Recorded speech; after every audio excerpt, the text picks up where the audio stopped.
Manx Radio Sport, brought to you by the Pritchard. Visit thepritchardiom.com today to set up your personalised web shop for your sports club or business.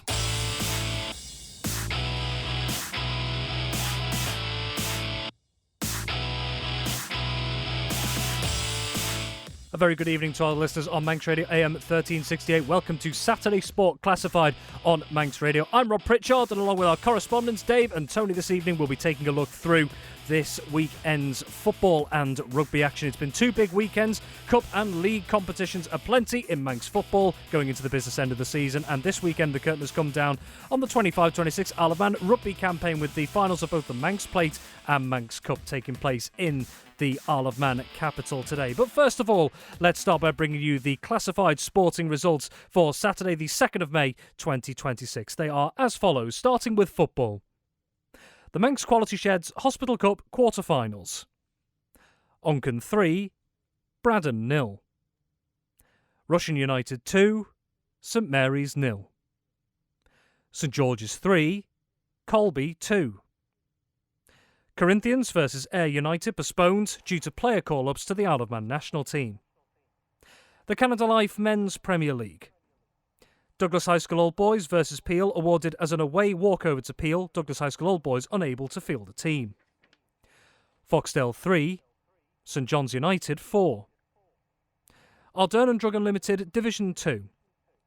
Ramsey Youth Centre and Old Boys 5, Governors Athletic 0.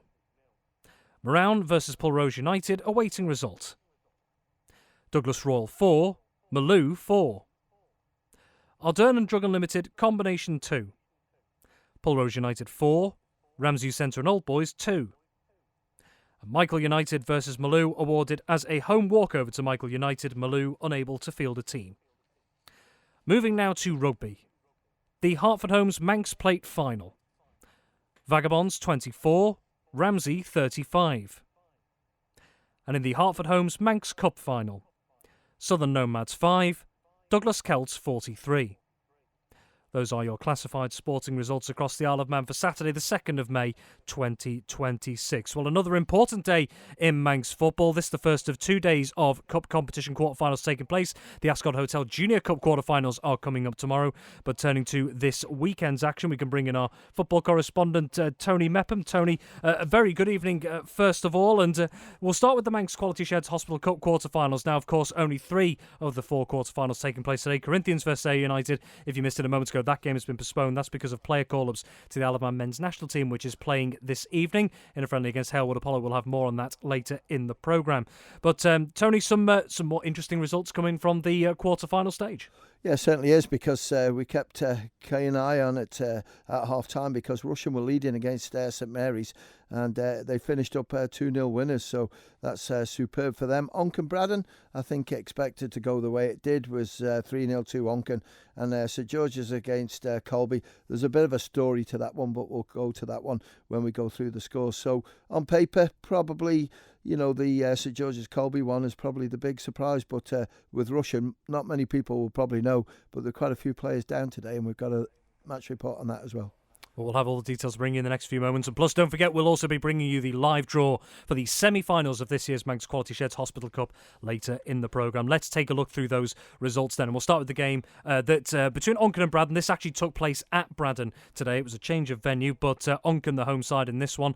And Onken, they've had a tricky run of form in the league after such a brilliant start at the start of the campaign. But in cup competition, they're through to the last 4 of yet another competition. Of course, they were in the Railway Cup semi-finals this year as well. Into the last 4 of the Hospital Cup, with a 3-0 win over Braddon today. Yeah, they'll be delighted with this, Onken, because disappointed that they didn't get into the Railway Cup sort of semi-finals. But, you know, when you look at Onken, they've been so solid throughout the season, haven't they? And as you rightly say, you know, towards the end, they've had a couple of results that didn't quite go their way. But one of the stars of this season has been Ethan Levers. He got 2 of the goals today. James Lease got the other one. So I would say everyone involved with Onken are absolutely buzzing now. They'll be looking to see who the semi-final opponent is later when we do the draw. But today's result gone to plan for them. I'm on the Onken On the Onken side of things, I should say, they've dropped down to 6th in recent weeks in the Canada Life Men's Premier League. It is hotly contested up there, but dropping off the pace of the likes of Laxey, St John's United, who won today, and also St Mary's as well. And obviously we were, full of plaudits for them earlier in the season, but still, no doubt, a positive campaign for an Onken side that has been very steady this season in the league. To be into the last 4 of another cup competition this season, more positives for the club. It is, and that's good for the club because it just shows that what they're doing is correct. There's a lot of young players in there, Rob, so they're only going to get better. And James O'Kelly, the manager, has done a great job with them, and they've been coached well right the way through. And I think it's they've gelled together. They're very friendly, the players, big pals, and you can see that quite clearly when they play. But it's just one of those. It slipped off towards the end a little bit. But when you look at it from, forget Laxey because they're in 3rd, but St Mary's, who are in 4th, are on 37 points, played 22. Onken have played 23 for 36. So it just shows you that pack in the middle. There's 4 of them, sort of 2 on 37, 1 on 36, 1 on 33. It's nip and tuck, but games are coming to an end now. I see some 24s there, which I'm delighted with because that means they've finished their season. But still quite a bit of football and some big decisions to be made on the fixtures as well towards the end of the season. Indeed. Back to the cup competition then, the Hospital Cup quarter-finals. 3 of the 4 ties were all Premier League ties this weekend. The second of those 3 ties was down at Croyt Lowy, where Russian United, who knocked out the newly crowned Canada Life Men's Premier League champions Peel in the previous round, coming up against a St Mary's side that have, I think we've said a few times, have quietly gone about their business in the league this season, picking up some impressive results along the way, and the CAP FA Cup finalists earlier in the campaign as well. Well, Russian United have beaten St Mary's today by 2-0, and we understand, Tony, with a few players missing this weekend. Absolutely, and I've just read through the match report. It's lengthy, but we've got time, so let's give it an airing because it's very well put together. Russian United 2, St Mary's 0, Hospital Cup quarter-final. Russian United advanced into the semi-finals with a composed and hard-working performance, overwhelming a committed St Mary's side who played their part in a competitive and good-spirited cup tie.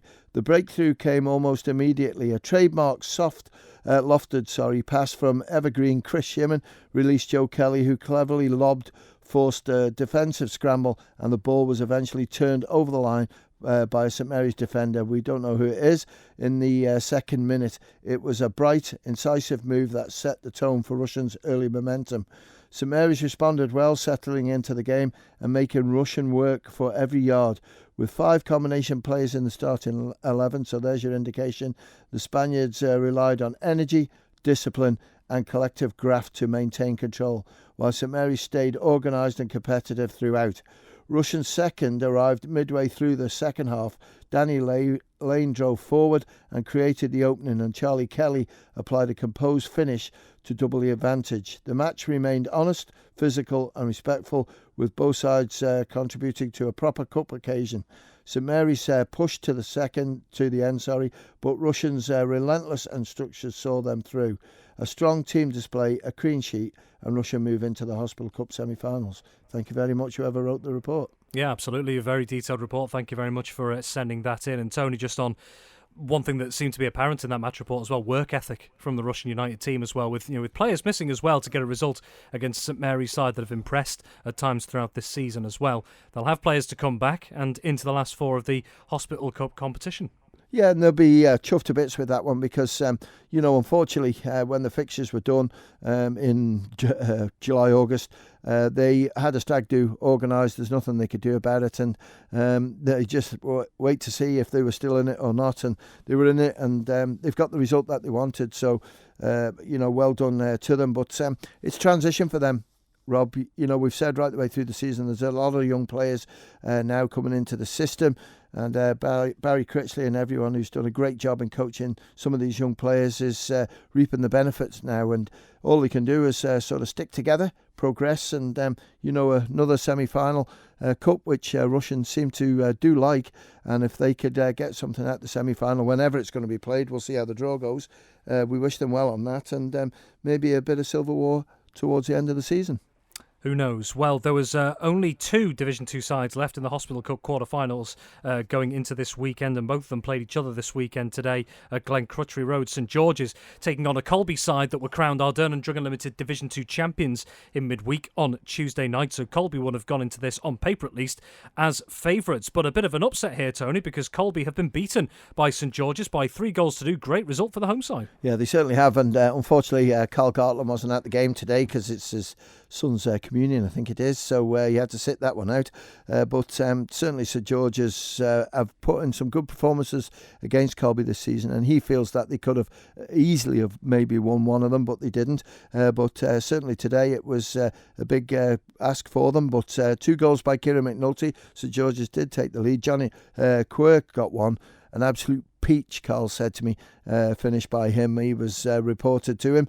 Jordan Edge got the 2 goals for Colby, but Colby will be disappointed going out because against Geordies, I think they fancied their chances in it, but it hasn't happened, and it's Geordies that go through.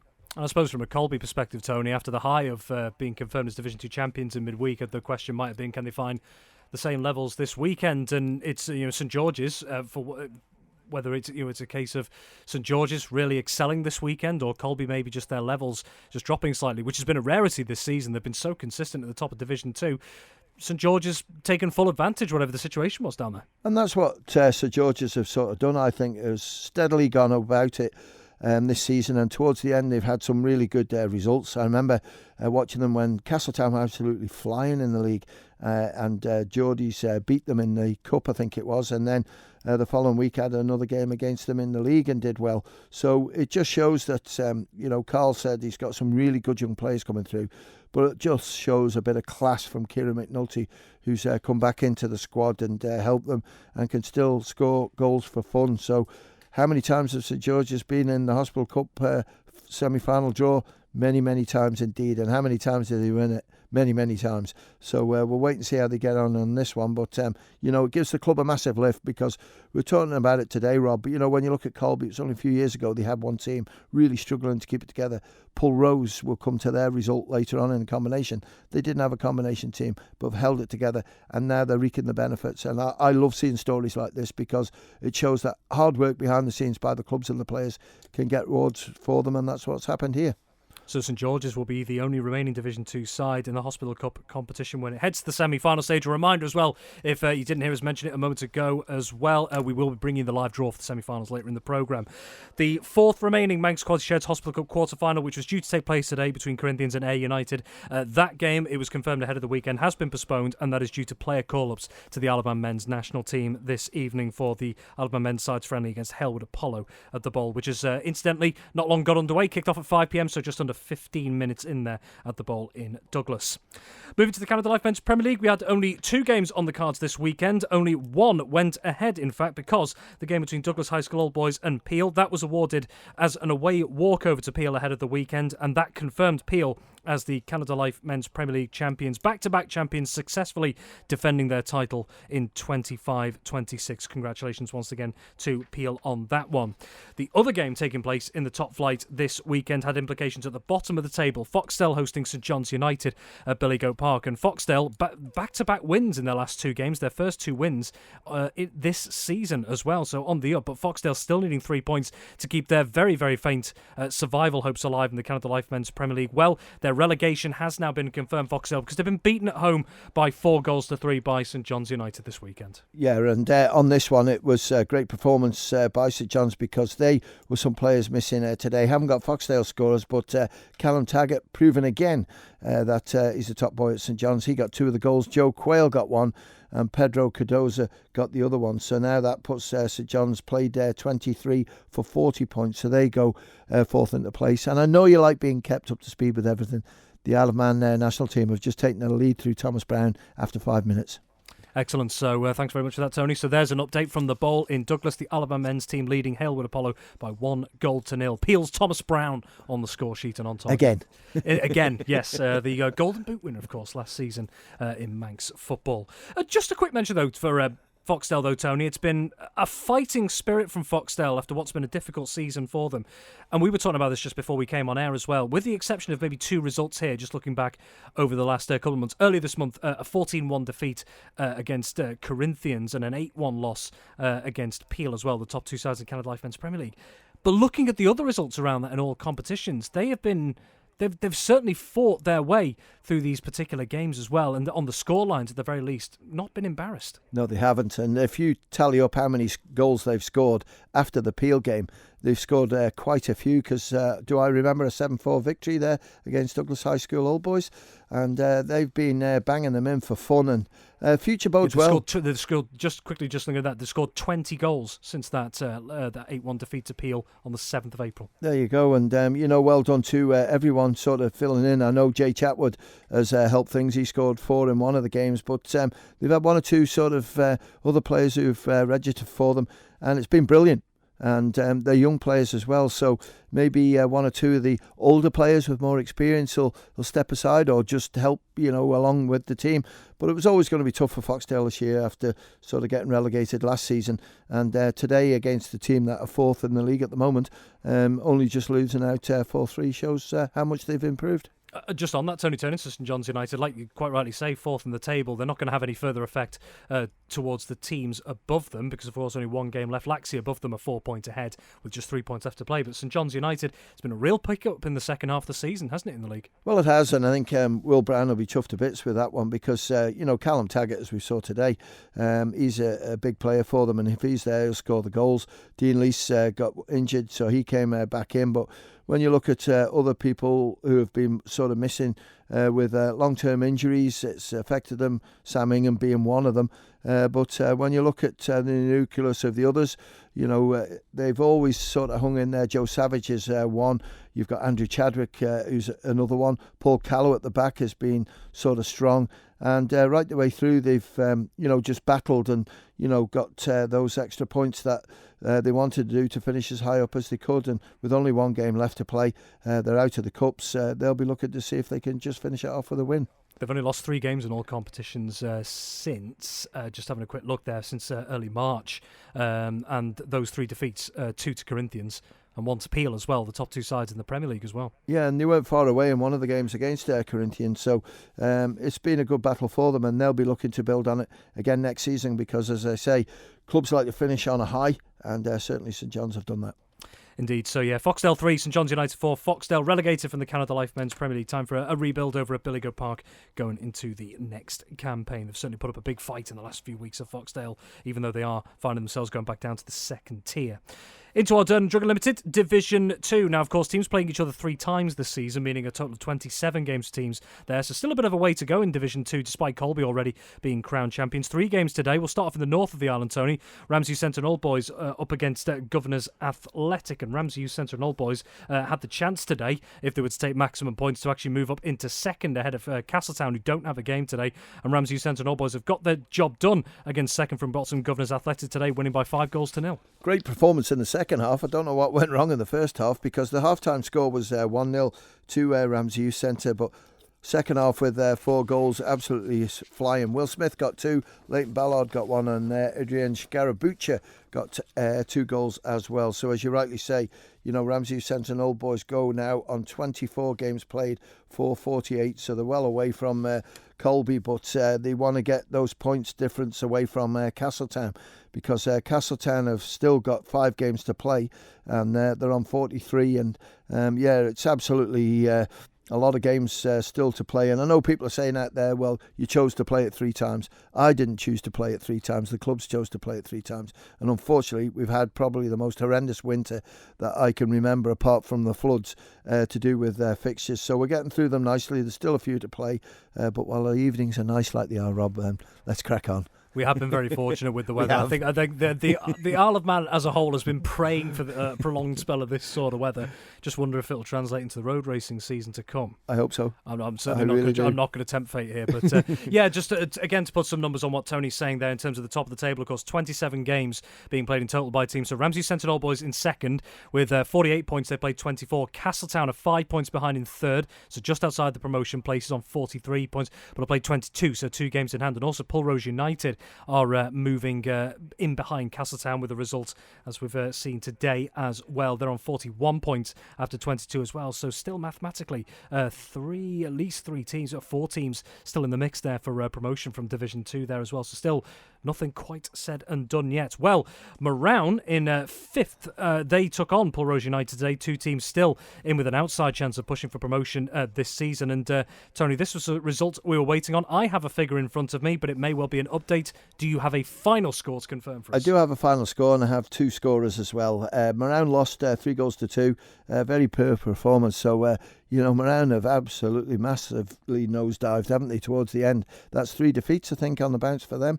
And Tom Redburn got one of the goals, and Reece Westwell got the other. So big disappointment for Moran. And, when you look at it, that's their 20th game, so they've still got 7 to play. And when you think of it, the season has basically got to be done and dusted 23rd, 24th of May. So we've got an awful lot of football to get in for some of the clubs and also competitions as well. Yeah, Moran, that's now 5 straight defeats in all competitions. I mean, where has it maybe gone a little bit wrong, Tony? I mean, we should point out, just for context as well, that they've only played 20 games in the league, so they've still got 7 to play, but they're 11 points off Ramsey Youth Centre and Old Boys in second at the moment. Yeah, and I think they'll be really disappointed, to be honest with you. Is it so many games? Well, most clubs have been in the situation of playing twice a week now, playing on a Saturday or a Sunday Junior Cup or Hospital Cup, and midweek combination 1-2 or the Premier League and Div 2. So it's always the same towards the end of the season. Maybe last year spoilt us because it's probably one of the best. This year's been one of the worst, but we can't do much about that when, the rain comes down and the pitches are struggling. We'll just have to wait and see how the weeks unfold. But like I said, still 4 teams that could mathematically get that final promotion place in Ardern and Drungan Limited Division 2. Watch this space. Well, the third game in Ardern and Drungan Limited Division 2 this weekend was a belter. In fact, an 8-goal thriller that took place over at Bella Fletcher today, Tony. Douglas Royal 4, Malou 4. Great game. Yeah, great result. And I think Bailey Ashton wasn't playing in this one of the top goal scorers in that league. He's struggling with a hamstring. But for Malou, just the notes I got in was that we was really struggling for a team today, and Douglas Royal have capitalised on that. Wes Gibson got 1, Jordan Cowan on the score sheet, Simon Dooley as well, and Malou scored an own goal. So Douglas Royal, they've had a good finish towards the end of the season. That's 23 played for them, puts them on 32 points, so they're going in the right direction. They'll be happy with that. Yeah, so after today, Douglas Royal 6th in the league, 30 points after 23 games. Malou slotting in just behind them, 29 points after 21 games. So they've still got 6 games to go of Malou. Some more points for both those sides to still accrue towards the end of the season. Elsewhere, we had 2 games in Ardern and Drungan Limited Combination 2 initially this weekend. The game that you went to today, Tony, we'll start with this one. Big implications toward the top of the league this weekend between Pulrose United and Ramsey Youth Centre and Old Boys today. And Pulrose United with the chance to go back to the top in this titanic 3-way battle that's been going on at the top of the table this season. Ramsey Youth Centre and Old Boys went into today needing to win to stay mathematically in the title race. Well, the home side Pulrose United have come out on top. They, at least for now, go back to the top of Ardern and Drungan Limited Combination 2. Ramsey Youth Centre and Old Boys now officially out of the title race going into the final games of the season. Pulrose United 4, Ramsey Youth Centre and Old Boys 2. Tony, you were at this one. Yeah, it was quite a good game to watch this, to be honest with you, because I just thought it might have been a tight game, but Pulrose players, forward players, had a different idea because they took the lead after 3 minutes, and it was James Lowther, who's a tricky little player, just a really good run from him. He directed it really well. And it looked as if the ball was going to cross the line, but James Clark was there just on the edge of it, just wanted to make sure, and he put it over to make it 1-0 to Pulley. And then 5 minutes later, it was 2-0 because, again, James Lowther causing some problems, and he was upended, and penalty was awarded, and James Clark stepped up to score to make it 2-0. And I thought, well, this is going to be either one-way traffic or it's going to be a big clawback from Ramsey Youth Centre. And a minute later, bang, they got one back. Aaron Broad, great strike by him to make it 2-1. And then it was 8 minutes later, Will Lithgow got the second for Ramsey Youth Centre to make it 2-2 after 17 minutes. I thought, what a humdinger this is. Then it went nip and tuck. There wasn't too many. There's a few chances, but not too many golden opportunities. But then half-time arrived. Everyone got their information, and then the half-time started. Well, within 45 seconds, it was 3-2 to Pulrose. Leo Dido got one, and he did really well in the second half. to sort of, have good attempts at goal. But then on 51 minutes, Callum Dunn, who to me was the standout player today, he was tricky, absolutely shattered about 10 minutes from the end. I think he was substituted, but his goal made it 4-2, and the points go on Pulley's points tally. And Ramsey, you sent it. I think they'll accept that they were beaten by a better team, but certainly James Lowther and certainly Callum Dunn have got bright futures in Manx football if they develop like they played today at a very young age. So this means that going into the final games of the season in Ardern during Limited Combination 2, Pulrose United sit top on 64 points after 23 games. Douglas Athletic second on 61 points after 23 games. So it's the work to do for Douglas Athletic in the final games of the season, Tony, but they do have a superior goal difference as well. So if Pulrose United do slip up, Pulrose United play Castletown in their final game, incidentally, as well, then Douglas Athletic, that goal difference could potentially have a bearing. It could do, but if you look at the league table, with Pulrose and Castletown, you'd expect Pulrose to win that one, but you just don't know because night games can take players out because of work commitments and whatever. But when you look at Castletown, they are in 7th place, and you would fancy the chances of Pulrose. They only need a point, to be fair, so if they got that point, then the trophy's in their cabinet. But as you say, it's all to play for, and that goal difference that Douglas Athletic have got, which is plus 20 on Pulrose, that could be the turning point for them. But Douglas Athletic have got Malou to play, I think, so that it depends what players Malou have got available, see if it makes it difficult. The other game in Ardern during Limited Combination 2 today, Michael United versus Malou. That was awarded as a home walkover to Michael United. Malou were unable to field a team this weekend. Well, before we actually take, I suppose, a little bit of a look towards tomorrow's fixtures, because don't forget, we've also got the quarterfinals of the Ascot Hotel Junior Cup to come on Sunday. We are now going to undertake the draw for the Manx Quality Sheds Hospital Cup semi-finals. So, Tony, if anyone who's missed earlier in the programme, could you just confirm once again who is in the draw for the semi-finals? Certainly can. In the draw is 5 teams, actually, because we've got Corinthians or Ayr, we've got St George's, Onken and Rushen. Now, I'll give you the dates of the semi-finals when we've done the draw, because obviously we need to get that Corinthians Ayr game played, and that's getting played next Saturday. Excellent. All right, so we are ready to get the draw started. Tony is primed and prepared to go here. Unfortunately, Mr. Gartland can't come, so you've stepped in yes, the breach here. It's been great to have Carl up here, but unfortunately not able to attend prior commitments. So I will be carrying out the draw on his behalf this weekend. So here we go. The first one out of the hat is number 1. The number 1 is Corinthians or Ayr. And they will have a home tie against number 4. Number 4 is St George's. Next up, number 3. Number 3 is a home tie for Rushen. And last but certainly not least, number 2. Number 2 is Onken. So the draw for the Manx Quality Sheds Hospital Cup semi-finals is Corinthians or Ayr against St George's and Rushen against Onken. Now that semi-final, Rushen against Onken, will take place next week on the 19th. We do have a spare date in between. The 9th of May. We do have a spare date in between, which was the 16th, which was not going to be the final. The final is on the 23rd. So Corinthians and Ayr will play next week in their quarter-final game, and Rushen against Onken will play in theirs on the 9th of May.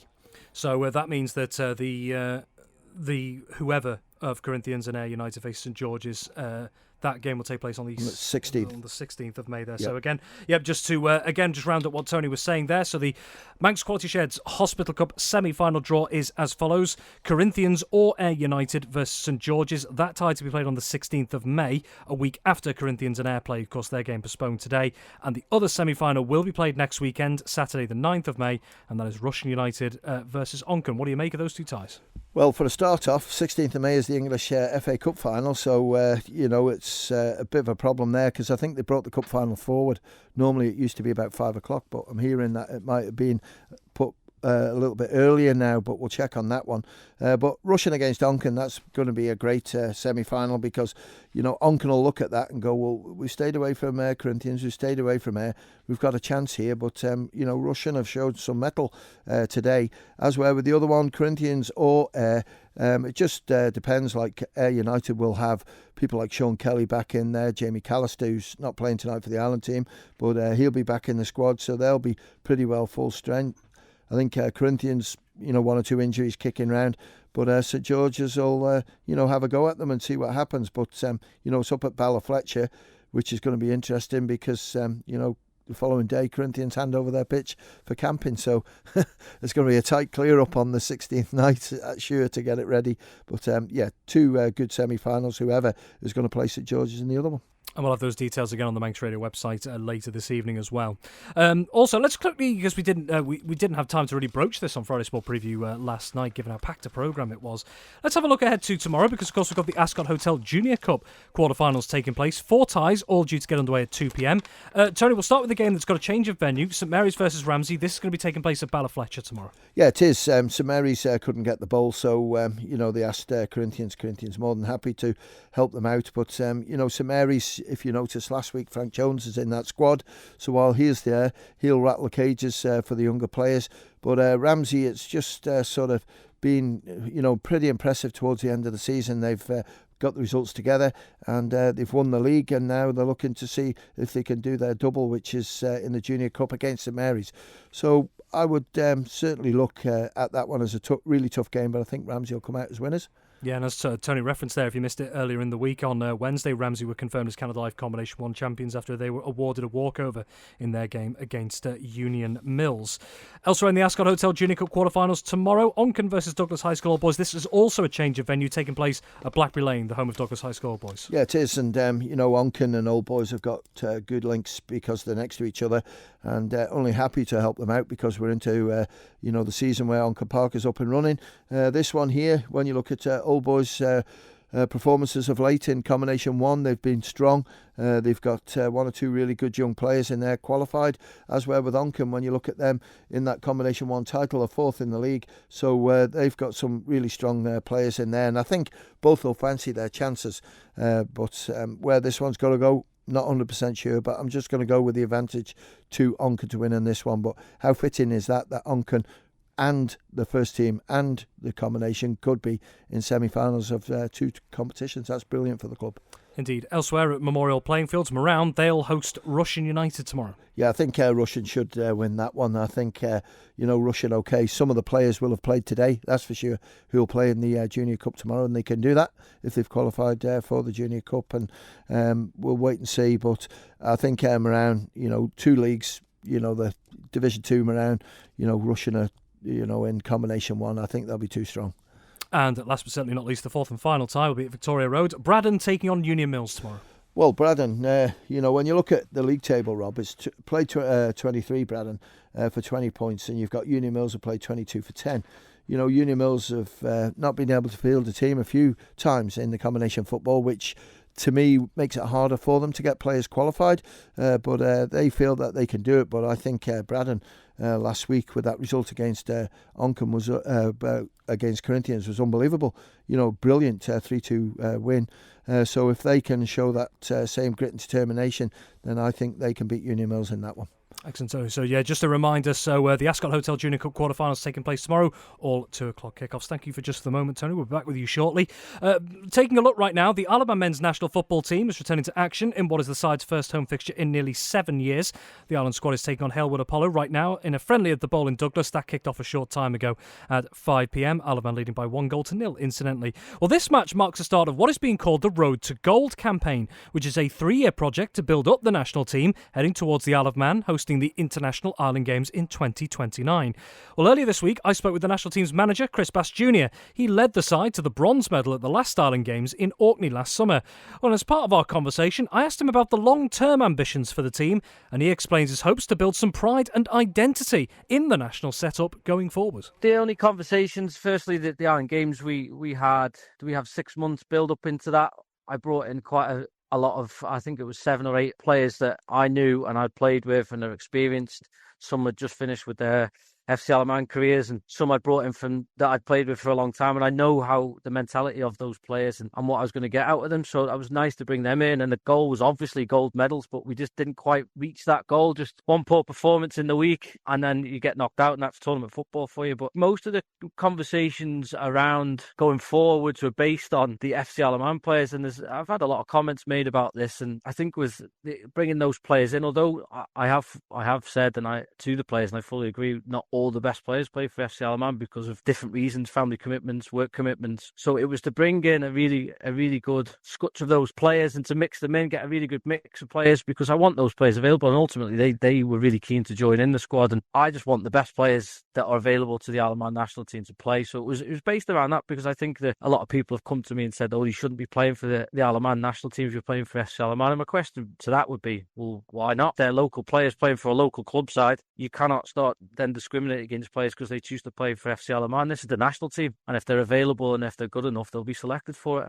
And that was mainly the conversation we've had around going towards the Iron Games next year and the Iron Games in a couple of years' time over here in 2029. So yeah, we feel like we've got the balance right, and we feel like we've got the best players available to us at the moment. The squad is ever changing. A few players have actually come to me and said that they can't continue with the commitments they've got elsewhere, which is absolutely fine. You know, it's disappointing, but you have to respect their decisions and respect their reasons, and there'll be opportunities for other people once we get going after Saturday again. You sort of half answered what my next question was going to be with regards to FC Alaman players coming into the setup as well. You said you've had questions about it and you've answered it in your way, but on top of that as well, how do you explain that decision to bring in those players to other players within the squad who are not part of the FC Alaman setup but have been part of the national team setup for the last 12 to 18 months that may end up missing out because of the quality of players sometimes that were in that FC Alaman squad that come in? How do you explain that to the players that may have to miss out on certain opportunities? So I haven't had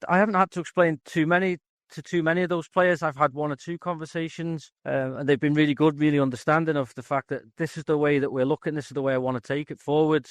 You have to have the best possible players available for playing for your national team if you want to get results especially in Ireland Games tournament. I feel like we were really close last time. We can be stronger again. And the lads that have had to ask those questions have been really understanding of the situation. It's just a decision you have to make as a manager and as a coaching team. Which direction are we going to go? And it's not, the door's never closed to anybody. We've had those conversations. It's never closed. It's just at the moment in time, this is the way we're going to go. And these are the players that we've selected for now. But those players that came to the Ireland Games with us last time did a really good job. We got albeit not the best result we wanted, but we've got a good result out of it. So there is opportunities, or there will be in the future for those players again, if they continue to show me that they're good enough and they're willing to put the work in to come back into the squad. But firstly, I just feel like when you've got the opportunity, especially like this, for an Alaman national team, you just pick the best players that are available to you at the time. And those FC Alaman players are playing at a standard where you would argue it's higher than the Manx leagues, week in, week out. Not to say that they are all the best players, but there is a strong core of that team that will improve our national side. So I think they're understanding. The ones that have asked the question, they were really understanding of it. And it doesn't make my job easier, but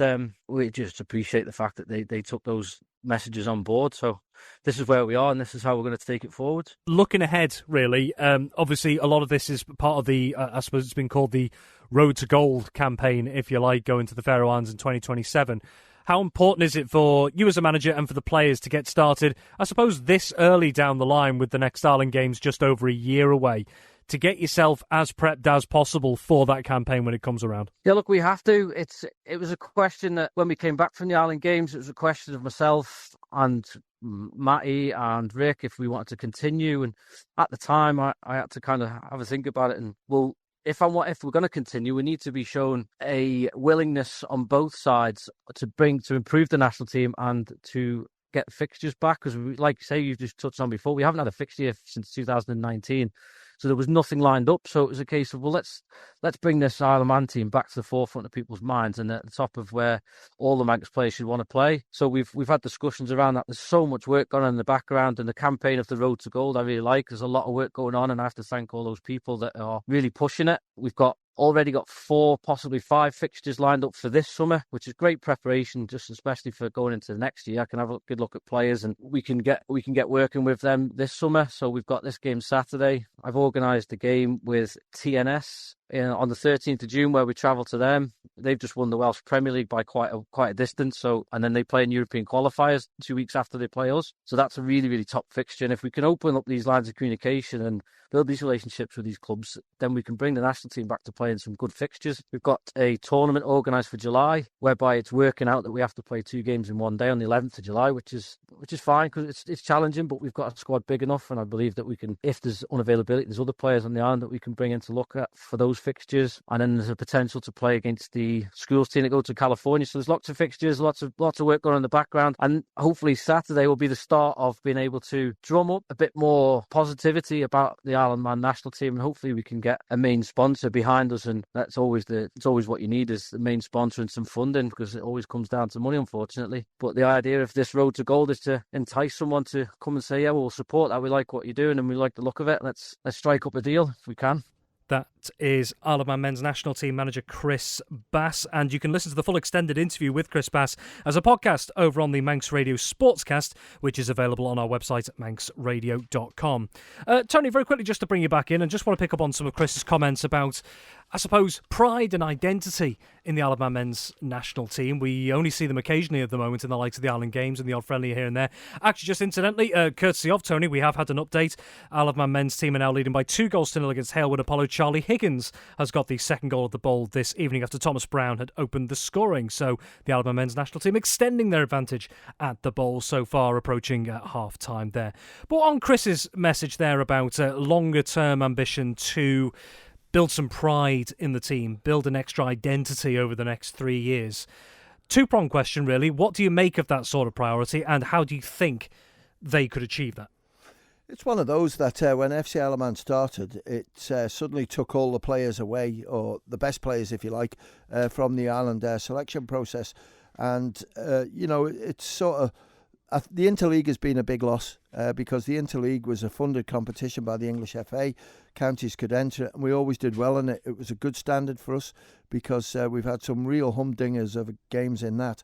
But that's gone because the English FA cut back the finance. And then when it did start again, half of the teams didn't enter. Jersey didn't, Guernsey, Isle of Man didn't, because it's just too much money to do it. So the only competition they've really got is the Island Games. But now, hopefully, with games coming up and the Island Games next year in the Faroes, and then 2 years' time after that in the Isle of Man, it might just sort of be able to give them more fixtures. But, the debate, and I heard Chris say it there, between, are FC Isle of Man players, if you like, hardcore players, allowed to play for the Island team? Yes, they are. And Chris has managed to select them. There's a lot of debate going on about it, and that's up to them to choose. I've got mine own sort of views on it, and that's what it's do. But Chris Bass is the interim manager, if you like, because he hasn't accepted the post. So it's up to him while he's in charge to do what he wants to do and do what he feels fit. And at the moment the Island side are proving it by being 2-0 up. Well, Tony, thank you very much for your time. As always, we'll be catching up with you again very soon. Manx Radio Sport, brought to you by the Pritchard. Visit thepritchard.iom.com today to set up your personalised webshop for your sports club or business.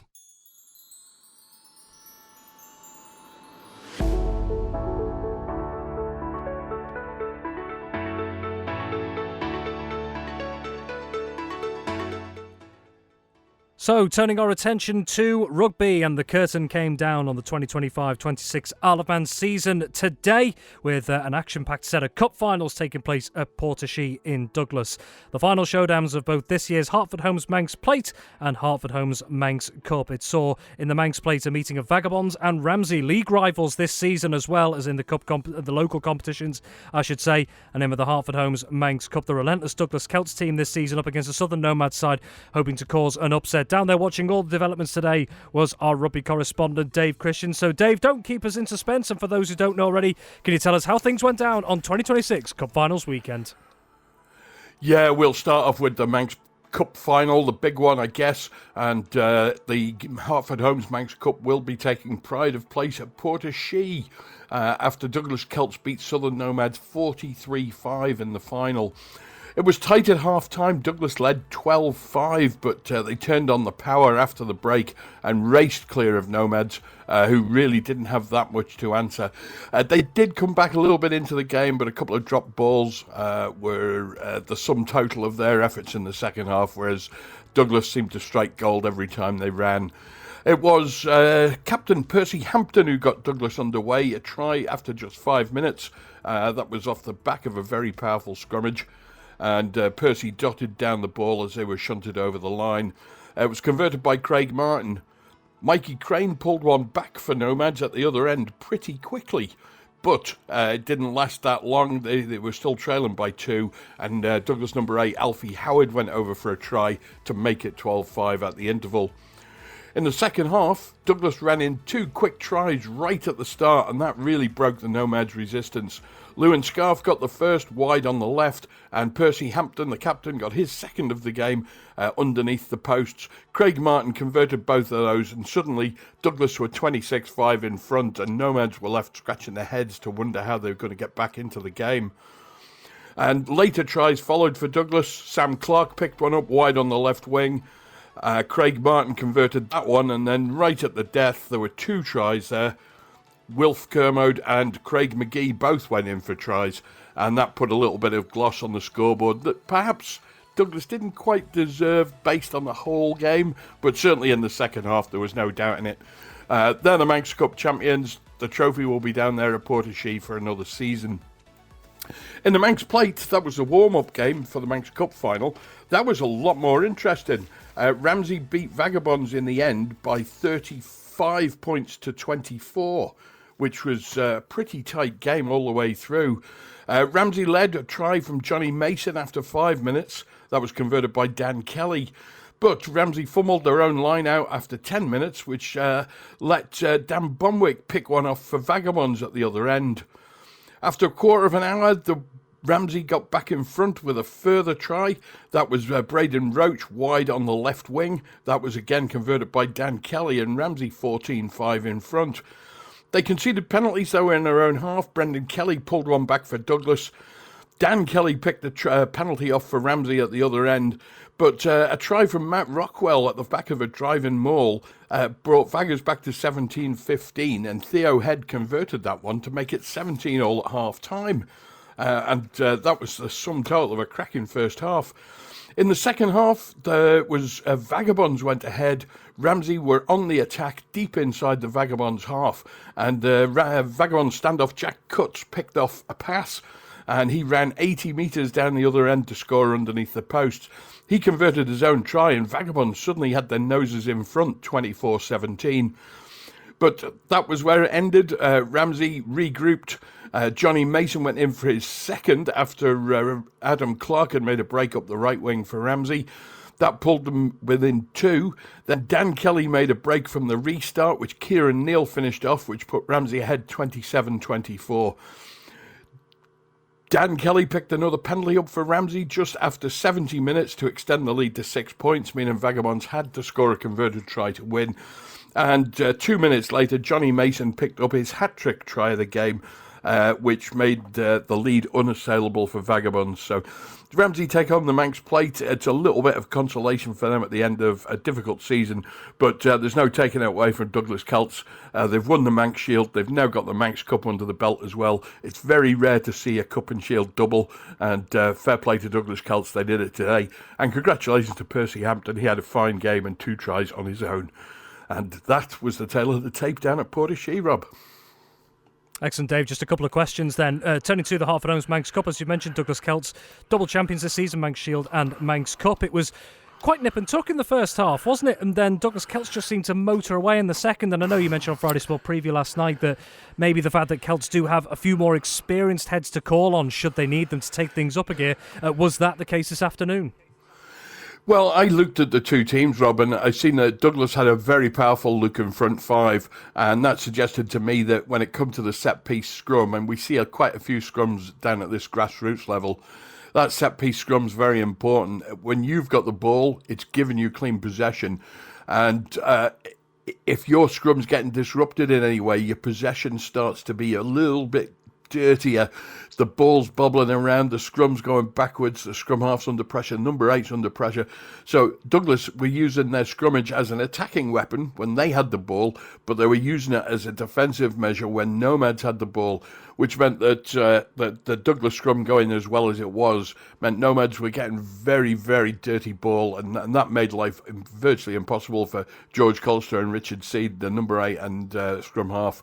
And that created problems for Nomads in their attack, because when the scrum's going backwards, the back line have got to follow back at the same sort of pace, and you lose all the go-forward impetus you have.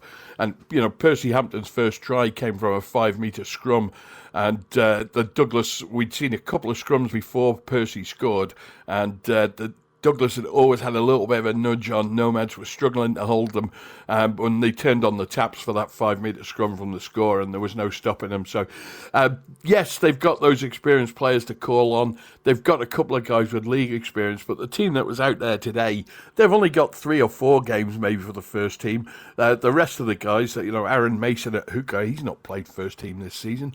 I think Ralph Clark might have played once, maybe twice. Conor McCocken's not played in the first team this season.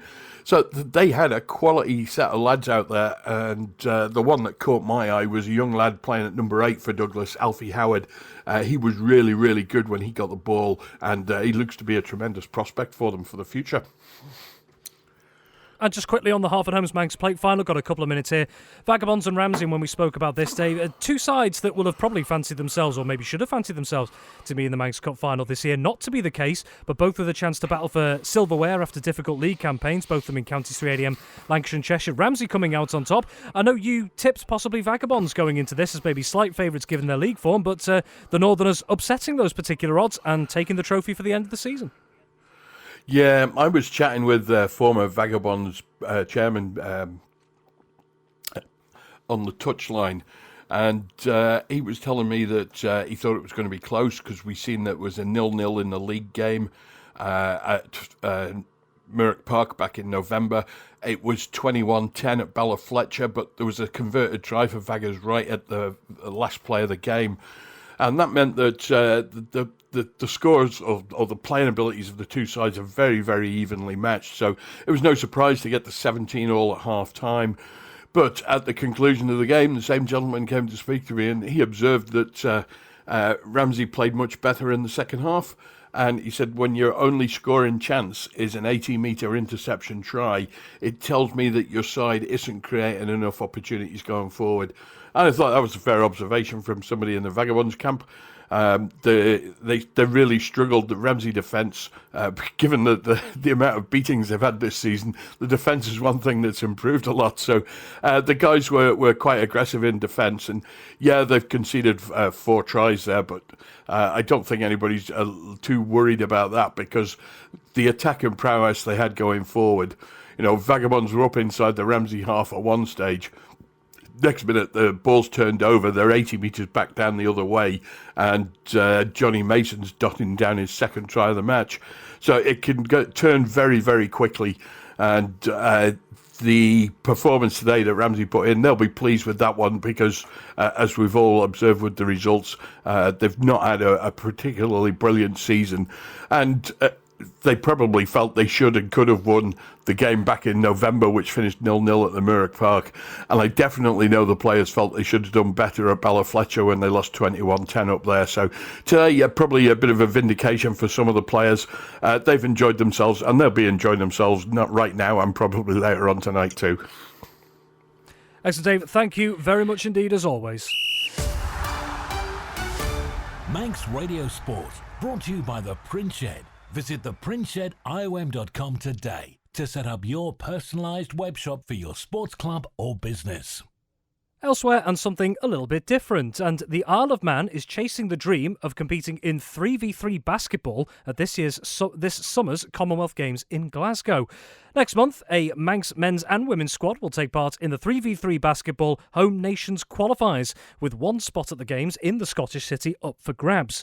Preparations for the tournament are already underway, and 2 of the island's aspiring young male competitors are hoping to secure their place in the team for this unique opportunity.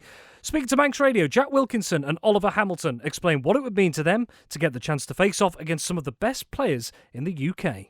Yeah, it should be interesting seeing just the skill level, because obviously they're much larger teams. So yeah, it'll be very different playing at their pace compared to over here. 3v3 is like a lot faster paced. The ball goes through the hoop and you collect it and you just keep playing. It's really intense. That's why it's only 10 minutes. Whereas 5v5, the other team scores, so you get like the clock goes off and you can walk it up the court, but it's a lot more intense than 3x3. Going into these qualifiers as well, there's absolutely no pressure on yourselves to go out there and have to, I suppose, go out there as giant slayers, if you like, as well. I imagine you're all still going in there with, with plenty of confidence. You want to make a good impression when you go. Yeah, that's the idea. We've got nothing to lose and everything to play for, and it'd be great to upset one of the big teams if it does happen. Jack, just on that, what would it mean if you were to upset the odds up against one of the, I suppose, in inverted commas, of course, bigger nations, if you like? What would that do for you as players, as confidence as well? Yeah, it definitely would be a big confidence boost. Just seeing that we're even close to their level it'd be a nice feeling. Just how many lessons do you think you'll be able to learn for the long run as well, up against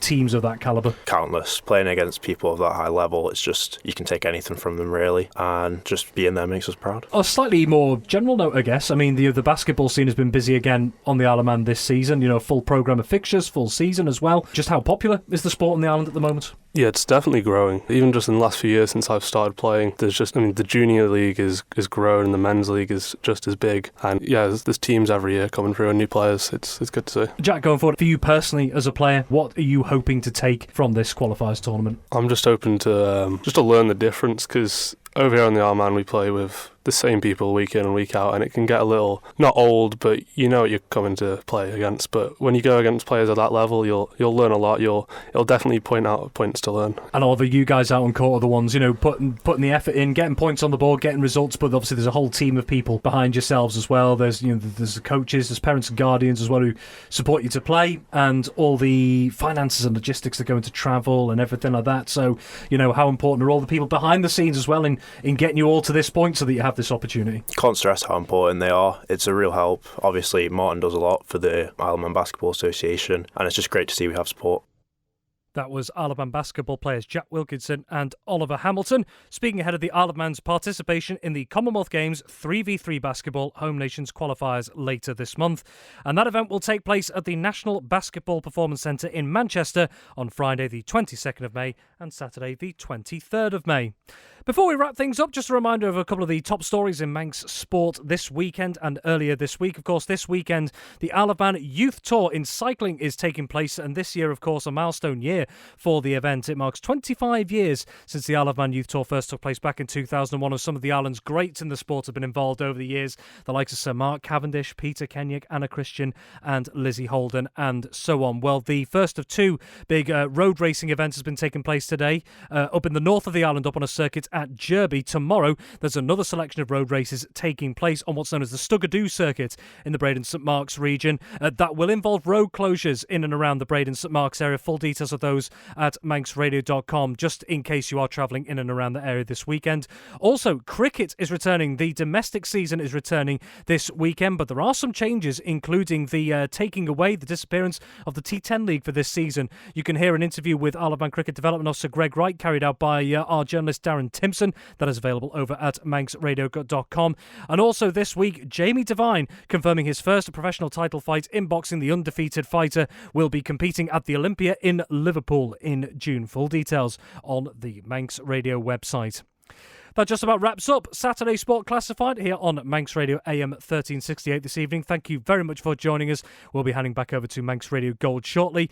Don't forget as well, if you want to catch up on anything you may have missed on tonight's programme, it will be available as a podcast later this evening, and full details of today's Isle of Man football and rugby results will also be available on our website later this evening. All that remains for me to say is have a wonderful Saturday evening or whatever you're doing, and have a wonderful weekend as well. Until next time, bye for now.